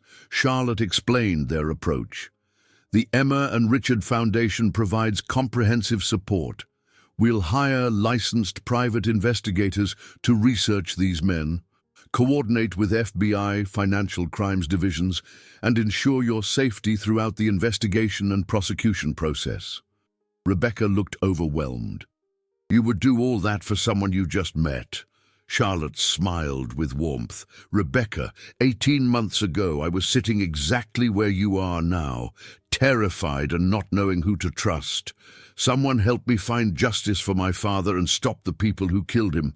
Now it's our turn to help you." Jake added practical details. "Our private investigators are all former law enforcement with federal contacts. We work closely with FBI agents who specialize in money laundering cases. You won't be facing this alone." Rebecca began crying with relief. "I've been so scared. I didn't know if I was being paranoid or if there really were people who killed my father for money." Charlotte handed her tissues and sat beside her. "Rebecca, what you're feeling is exactly what I felt. Fear, anger, confusion about who to trust. But you're here now, and we're going to help you get justice for your father." Jake was already coordinating next steps. "Rebecca, we'll need you to stay in a safe location while we begin investigating. Do you have family or friends in other cities you could visit?" "My aunt in Boston," Rebecca replied. "But what about the restaurant? I can't just abandon it."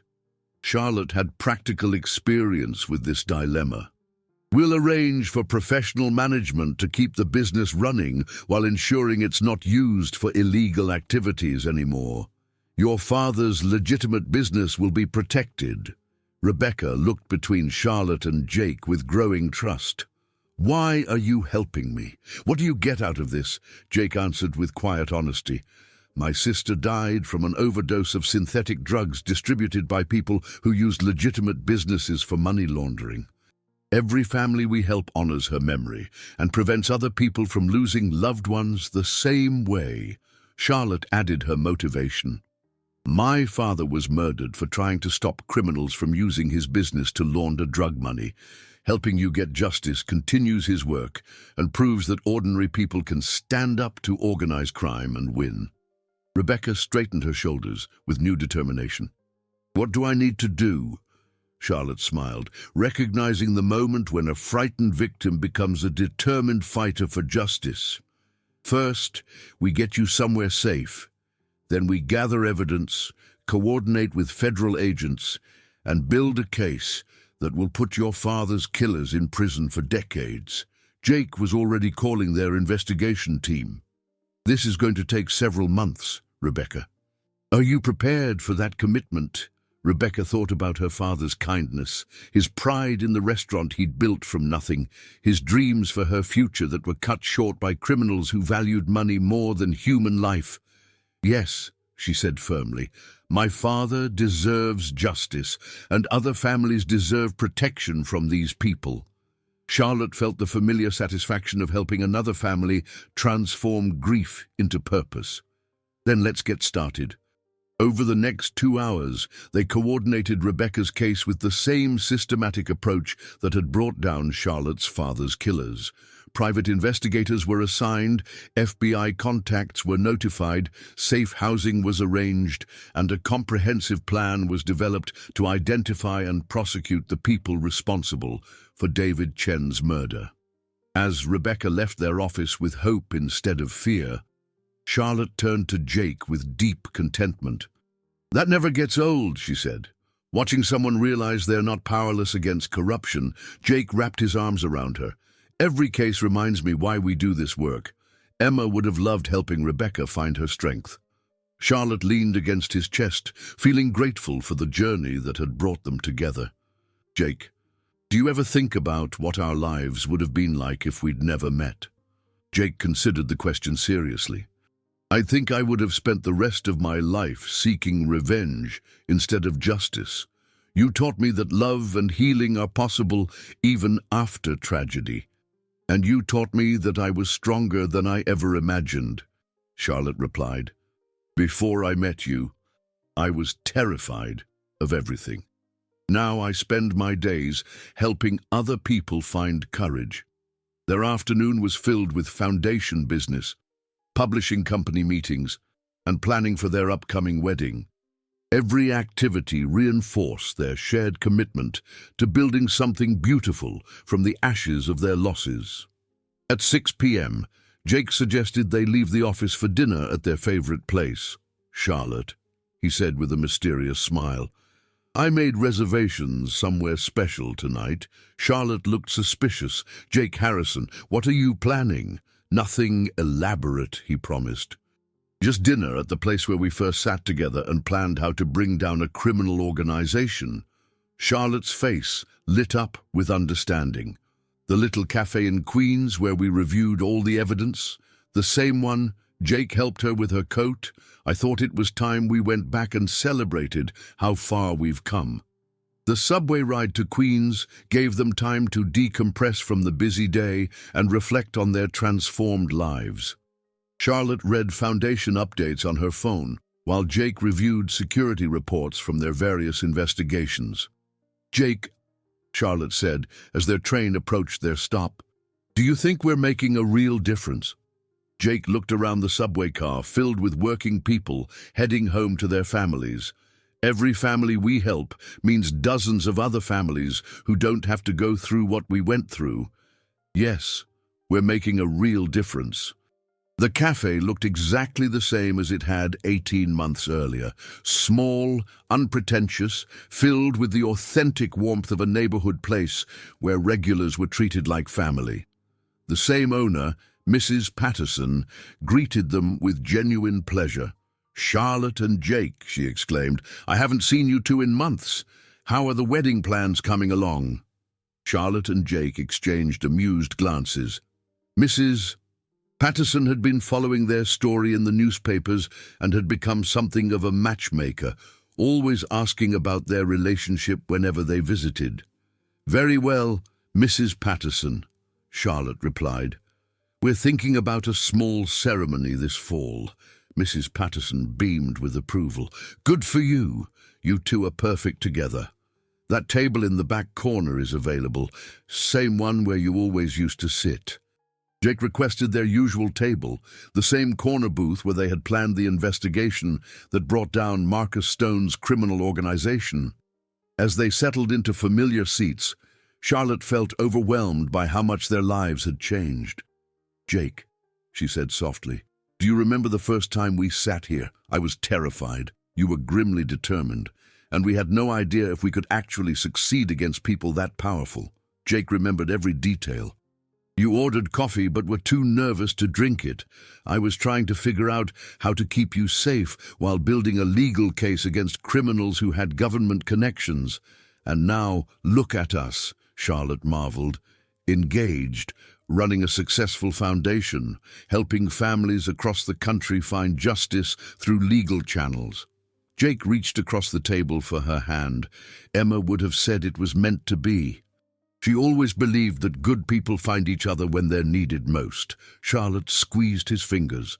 Your sister had wisdom beyond her years. Their conversation was interrupted by Mrs. Patterson delivering their usual orders without being asked.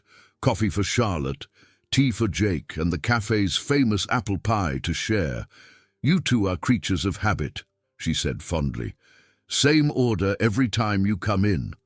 "Some things are perfect the way they are," Jake replied, smiling at Charlotte. After Mrs. Patterson left, Charlotte noticed Jake seemed unusually nervous. He kept checking his watch and glancing around the cafe with the hypervigilant expression she recognized from his security work. "Jake, is everything all right? You seem on edge." Jake took a deep breath. "Charlotte, there's something I need to ask you." Charlotte felt her heart skip, suddenly understanding his nervousness. "Jake, I know we're already engaged," he said quickly, "but our engagement happened in your father's office during a federal investigation. It was beautiful, but it wasn't planned or romantic. It was just two people who realized they loved each other in the middle of chaos." Charlotte waited, not sure where he was heading. Jake pulled a small velvet box from his pocket. "Charlotte Whitmore, I want to ask you properly. In the place where we first sat together and planned to build something meaningful, where we learned to trust each other and work as partners." Charlotte's eyes filled with tears as Jake opened the box to reveal a stunning engagement ring, more elaborate than the simple band he'd given her during the investigation, but still elegant and tasteful. Jake slid out of his side of the booth and knelt beside their table. Other diners began noticing and smiling. "Charlotte," Jake said clearly, "you've shown me that love can grow from tragedy, that justice is possible when good people work together, and that the future can be brighter than anything we've lost. Will you marry me? Will you build a life with me dedicated to helping other people find the courage to fight for justice?" Charlotte was crying with happiness. Jake, "Yes, of course, yes." He slipped the new ring onto her finger as the entire cafe applauded. Mrs. Patterson appeared with champagne that she claimed to keep on hand for special occasions. "About time you made it official," she said, hugging them both. "I've been waiting months for this proposal." Jake looked confused. "Mrs. Patterson, how did you know I was going to propose tonight?" She winked conspiratorially. "Young man, I've been watching you two fall in love in my cafe for a year and a half. You think I didn't notice you calling ahead to arrange champagne and asking if I could clear the corner table for privacy?" Charlotte laughed through happy tears. "Jake, You coordinated with Mrs. Patterson. I wanted it to be perfect, Jake admitted. This place is where we planned our future the first time. It seemed right to make it official here. Charlotte examined her new ring, which sparkled beautifully in the cafe's warm lighting. It's absolutely gorgeous. But Jake, I loved the simple ring you gave me during the investigation too. Jake produced the original ring from another pocket. I know. That's why I want you to wear both. One represents the moment we realized we loved each other. This one represents choosing to spend our lives together. Charlotte slipped the original ring onto her right hand and admired both rings together. Perfect. Simple and elaborate, practical and romantic, just like our relationship. They spent the evening celebrating with the cafe's other customers who had followed their story in the news and considered them neighborhood celebrities. Mrs. Patterson insisted on providing dinner for free, claiming it was her engagement gift. As the cafe prepared to close, Charlotte and Jake remained in their corner booth, planning their future with the same systematic approach they'd used to bring down organized criminals.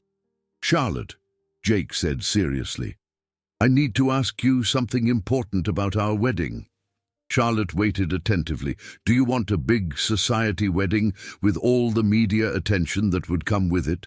Or do you want something private and simple?" Charlotte considered the question carefully. "Jake, a year and a half ago I would have wanted the big society wedding. Now I want something that reflects who we've become. Simple, meaningful, focused on the people who matter most." Jake felt relief. "I was hoping you'd say that. Emma would have wanted something small and genuine, focused on love rather than spectacle." "What were you thinking?" Charlotte asked. Jake outlined his vision. Small ceremony, maybe 50 people, Thomas walking you down the aisle, Agent Rodriguez as one of your bridesmaids, since she's become such a good friend, reception at the foundation offices, surrounded by the work that brought us together. Charlotte loved every detail. "Where would we have the ceremony?" Jake smiled. "I was thinking the park where we used to walk while planning strategy during the investigation, where you first told me you thought we could actually win against people that powerful." Charlotte remembered those walks, how Jake's quiet confidence had helped her believe in possibilities she'd never imagined. That's perfect. Surrounded by nature, simple and honest. Jake had obviously been planning extensively. "I already spoke with Thomas about walking you down the aisle. He cried when I asked him, said he was honored to represent your father's approval of our marriage." Charlotte felt overwhelmed by Jake's thoughtfulness. "When were you thinking?" "Early fall, when the weather's beautiful but not too hot." Jake paused. "Unless you want more time to plan something elaborate." Charlotte shook her head decisively. "Jake, I don't need elaborate. I need you, our family and friends, and a celebration that reflects our values." Early fall sounds perfect. They spent another hour planning details. Guest list focused on people who had supported them through the investigation and prosecution. Menu featuring simple, elegant food. Flowers from the same park where they'd have the ceremony. Music provided by a string quartet made up of Emma's former classmates from community college. Everything would honor their journey while celebrating their future. As they prepared to leave the cafe, Mrs. Patterson approached with a final surprise. "Charlotte and Jake," she said warmly, "I have something for you." She handed Charlotte a framed photograph of their corner table, taken during one of their early planning sessions, 18 months ago. Both of them were leaning over documents, completely focused on their mission, unaware that love was growing alongside their quest for justice. "I took this picture because I could see you two were falling in love, even though you didn't know it yet," Mrs. Patterson explained. "I thought you might want it for your wedding." Charlotte stared at the photograph, remembering that specific evening when they'd been reviewing evidence and coordinating with Agent Rodriguez. She and Jake looked so serious, so determined, so unaware of the deeper connection developing between them. "Mrs. Patterson," Charlotte said with emotion, "this is the most meaningful gift anyone could give us." Jake examined the photograph with amazement. "Look at us. We thought we were just working a case together." "You were," Mrs. Patterson replied wisely, "but you were also falling in love through shared purpose and mutual respect. The best kind of love there is." They thanked Mrs. Patterson profusely and promised to invite her to their wedding. As they walked to the subway station, Charlotte carried the photograph carefully, already planning where to display it in their future home. "Jake," she said as they waited for their train, "are you happy, really, truly happy with how our lives turned out?" Jake considered her question seriously. "Charlotte, 18 months ago, I was consumed by anger about Emma's death and focused entirely on revenge against the people responsible. I thought justice meant punishment, and I thought I'd spend my life alone seeking that punishment. And now I've learned that justice means protection, that the best revenge against people who cause pain is preventing them from hurting others, and that love can grow from even the most tragic circumstances." Jake took her hand. "Yes, I'm happy, happier than I ever imagined possible." Charlotte leaned against his shoulder as their train arrived. "I love you, Jake Harrison, not just because you protected me, but because you showed me that I was stronger than I knew, and that together we could build something beautiful from loss. I love you too, Charlotte Whitmore." Jake kissed the top of her head, soon to be Charlotte Harrison. "Soon to be the happiest woman in New York," Charlotte replied. Their train carried them back toward Manhattan, toward their shared apartment, toward their continued work with the foundation and publishing company, toward a wedding that would celebrate love discovered through shared purpose and mutual courage. Behind them, Mrs. Patterson locked up her cafe, smiling as she thought about the young couple who had found each other in her corner booth and transformed tragedy into something beautiful that helped families across the country. The next morning, Charlotte woke before dawn with excitement about their engagement and energy for the day's work. Jake was already awake, reading case files in bed while she slept. "Good morning, fiancé," she said, kissing him softly. "Good morning, soon-to-be wife," Jake replied, setting aside his files to focus on her. "How did you sleep?" "Like someone who's completely happy with her life choices," Charlotte answered. "What are you reading?" Jake showed her the files. 3 new cases from yesterday. A family in Detroit whose father was killed after discovering his trucking company was being used to transport drugs. A restaurant owner in Miami being pressured by people wanting to launder money through her business. A college student whose mother died from synthetic fentanyl and wants help building a case against the distributors. Charlotte felt the familiar surge of purpose. 3 more families who need our help finding justice through legal channels. Jake appreciated her immediate commitment. The Detroit case is especially complex. The trucking company was involved with multiple organized crime families across several states. "That sounds like exactly the kind of case Dad would have wanted us to take," Charlotte replied. "Complex, important, requiring systematic investigation and federal coordination." Jake smiled at her determination. "Are you ready for another major prosecution that could take years to resolve?" Charlotte thought about Emma, about her father, about Rebecca Chen, and all the other families they'd helped find justice over the past 18 months. "Jake," she said with absolute certainty, "this work is why we found each other. Helping families fight organized crime through legal channels honors our loved ones and protects other people from going through what we experienced. I'll do this work for the rest of my life."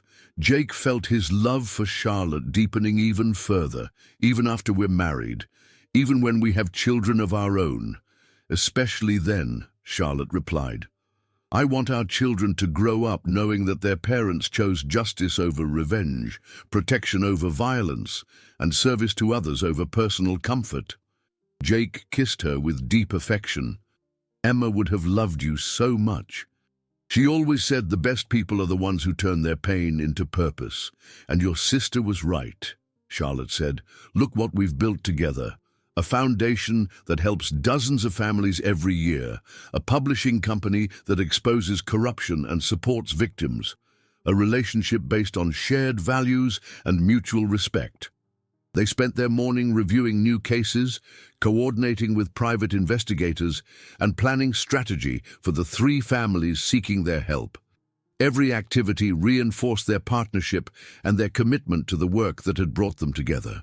At 10 a.m., Agent Rodriguez arrived for their weekly briefing on ongoing cases and new federal investigations that might intersect with foundation work.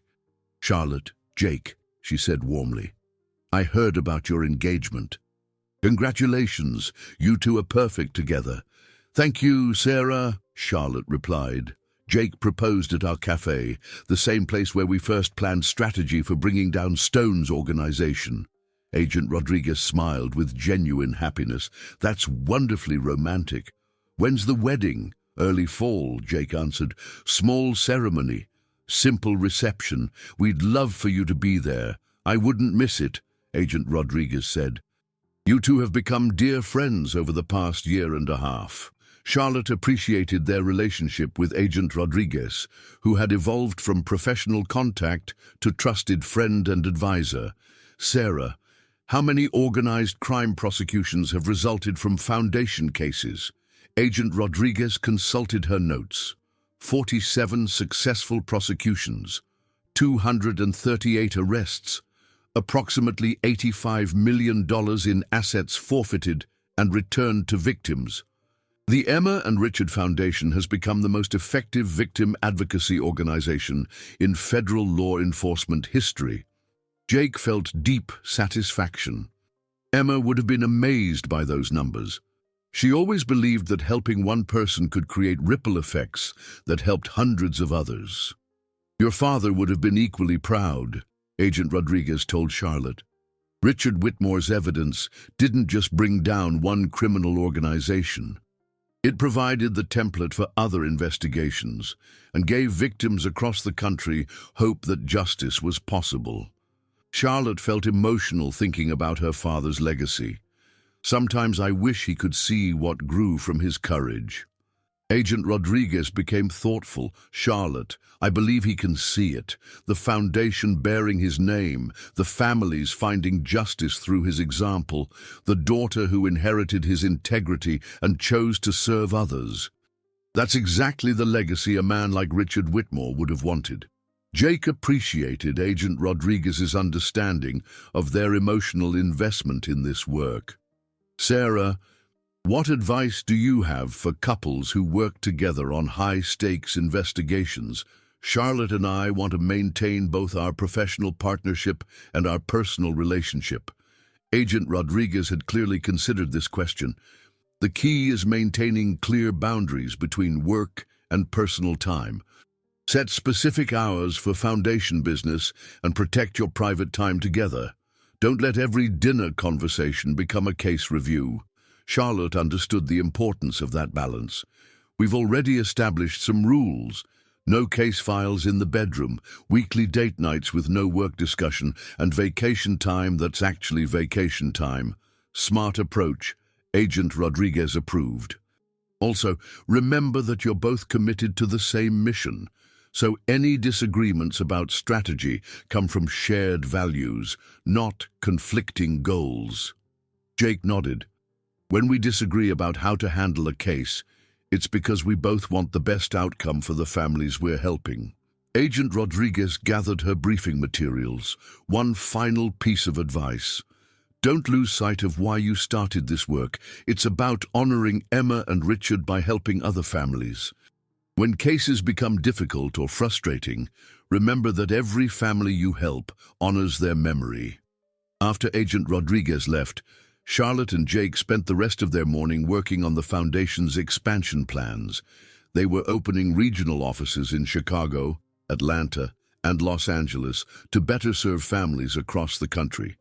"Jake," Charlotte said as they reviewed staffing plans, "do you think we're growing too fast?" Jake considered her concern. "What's driving your worry about the pace of expansion?" Charlotte organized her thoughts. "I want to make sure we maintain the personal attention that makes us effective. Every family should feel like they're our only case, not just one of dozens we're processing." Jake appreciated her commitment to quality over quantity. That's why we're hiring regionally and training each office to operate with the same standards we've established here. Quality control through replication of our methods. Charlotte felt reassured by his systematic approach. You're right. We can help more families without losing the personal touch that makes our support meaningful. Their planning was interrupted by Thomas calling from Harvard Law School with exciting news. "Charlotte, Jake," he said enthusiastically, "I have amazing news. I've been accepted to the FBI's Legal Honors Program, and my first assignment is working with financial crimes divisions on money laundering cases." Charlotte felt immense pride in her brother's achievement. "Thomas, that's incredible. Dad would have been so proud of you." Jake shared her excitement. "Thomas, you're going to be working the same kinds of cases we support through the foundation. We'll be natural partners." Thomas's voice carried deep satisfaction. "That's exactly what I hoped. I want to prosecute the kinds of criminals who killed Dad and destroyed Jake's family, following your example, but from inside the federal system." Charlotte realized how perfectly everything was fitting together. "Thomas, you'll be able to coordinate directly between the foundation and federal prosecutors. We can provide victim support and investigation services while you handle the legal prosecution."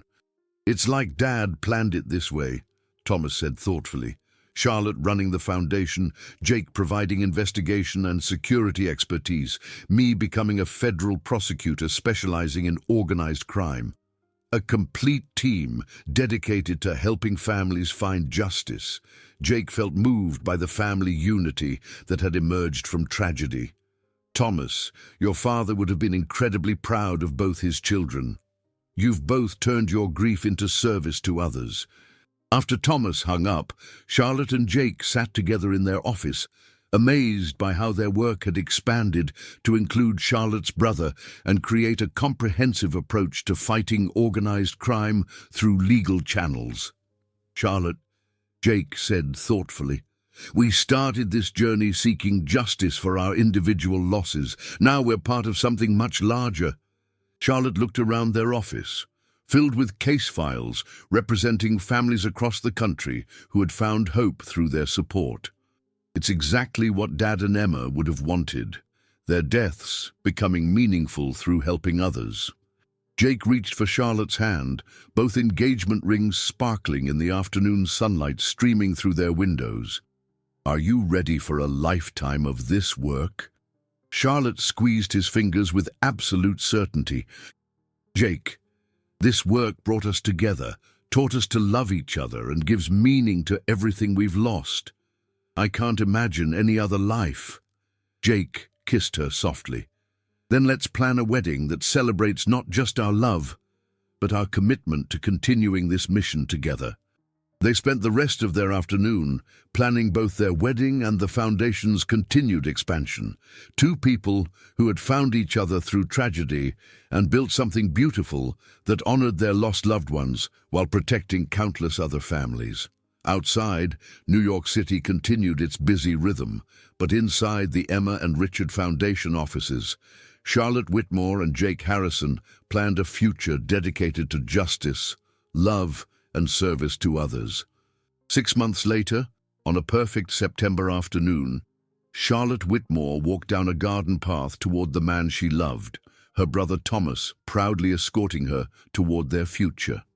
Agent Rodriguez stood as her maid of honor. Mrs. Patterson from the cafe watched from the front row, and Rebecca Chen attended with her family, grateful for the justice the foundation had helped them achieve. Jake Harrison waited at a simple altar, surrounded by flowers, from the same park where he and Charlotte had planned their investigation 18 months earlier. His best man was a fellow private investigator who had worked Emma's case, and the ceremony was officiated by a federal judge who had presided over Marcus Stone's conviction. As Charlotte reached the altar, Jake took her hands with deep love and profound gratitude for the journey that had brought them together. The ceremony was simple, heartfelt, and focused on the commitment they were making to each other and to the work that gave their lives meaning. When the judge asked if they had personal vows, Charlotte and Jake spoke words they had written together. Charlotte spoke first. "Jake, you taught me that I was stronger than I ever imagined, that love can grow from tragedy, and that justice is possible when good people work together. I promise to spend my life as your partner in marriage and in service to families who need our help." Jake's voice carried deep emotion. "Charlotte, you showed me that grief can become something beautiful when it motivates us to protect other people. I promise to love you, honor your courage, and work beside you to build a future that honors everyone we've lost." When they kissed as husband and wife, the entire gathering erupted in applause. Emma and Richard were honored through the love that had grown from their deaths and the justice that had emerged from tragedy. The reception at the foundation offices was exactly what they had envisioned: simple elegance, meaningful conversation, and celebration of the work that had brought them together and would define their future. Mrs. Patterson approached them during dinner with tears in her eyes. "Charlotte and Jake," she said emotionally, "I've been thinking about that first night you came to my cafe, so scared and determined. Look what you've built together." Charlotte hugged the woman who had become like family. "Mrs. Patterson, you gave us a safe place to plan and dream. You're part of everything we've accomplished." Agent Rodriguez offered a toast that perfectly captured their journey. "To Charlotte and Jake," she said, raising her glass, "who proved that love and justice can grow from the same soil, that tragedy can become triumph when good people refuse to give up, and that ordinary citizens can defeat organized crime through courage, competence, and commitment to each other." As the evening continued, Charlotte and Jake were surrounded by people whose lives had been touched by their work. Families they had helped, investigators they had partnered with, prosecutors they had supported, and friends who had watched them build something beautiful from loss. Late in the evening, as the reception wound down, Charlotte and Jake stepped outside for a quiet moment together. The September air was perfect, and Manhattan sparkled with lights in the distance. "Mrs. Charlotte Harrison," Jake said with deep satisfaction. "How does that sound?" "Perfect," Charlotte replied. "Simple, honest, like everything else about us." Jake produced a final surprise from his jacket pocket, a letter addressed to both of them in familiar handwriting. Charlotte stared at the envelope. "That's my father's writing." Jake nodded. "Thomas found this among your father's papers and saved it for our wedding day. It's addressed to both of us." Charlotte opened the letter with trembling hands and read aloud, "My dear Charlotte and Jake, if you're reading this, then my greatest hope has been realized. You've found each other through the work of seeking justice, and you've chosen to build a life together dedicated to protecting other families. Charlotte, you've grown into the strong, compassionate woman I always knew you could become. Jake, you've honored your sister's memory by choosing justice over revenge. Together, you represent everything I believe about love, courage, and service to others. Emma and I are watching over you both, proud beyond words of what you've accomplished and the family you're creating. Build something beautiful together." Dad and Emma, Charlotte was crying with happiness and gratitude. Somehow he knew, even before he hired you, Dad knew we'd fall in love. Jake held her close, both of them moved by Richard Whitmore's final blessing on their marriage and mission. "Your father was a wise man who understood that the best partnerships grow from shared purpose and mutual respect." Charlotte looked up at the stars, thinking about her father and Jake's sister watching over them. "We did it. We honored their memory and built something beautiful from tragedy." Jake kissed his wife softly. "And this is just the beginning, Mrs. Harrison." Charlotte smiled with complete happiness. "I love the sound of that." Mrs. Charlotte Harrison, co-founder of the Emma and Richard Foundation, wife to the most amazing man in the world. They stood together under the September stars, two people who had found each other through loss and built something beautiful that would protect families for generations to come. Their love story had begun at the wrong table on what seemed like the wrong day, but had led them to exactly the right place at exactly the right time. As they returned to their reception, hand in hand, Charlotte turned to Jake with playful affection. "So, Mr. Harrison," she said with mock formality, "right table, right day?" Jake grinned with pure joy. "Right table, right day, Mrs. Harrison?" Charlotte laughed with complete happiness. "I like the sound of that." Their guests welcomed them back into the celebration, but Charlotte and Jake knew the real celebration was just beginning. A lifetime together, dedicated to love, justice, and service to others. Emma and Richard would have been proud. I hope you enjoyed today's story. Subscribe to the channel so you don't miss more stories like this. Leave a like and comment below what you thought of the story. See you in the next video.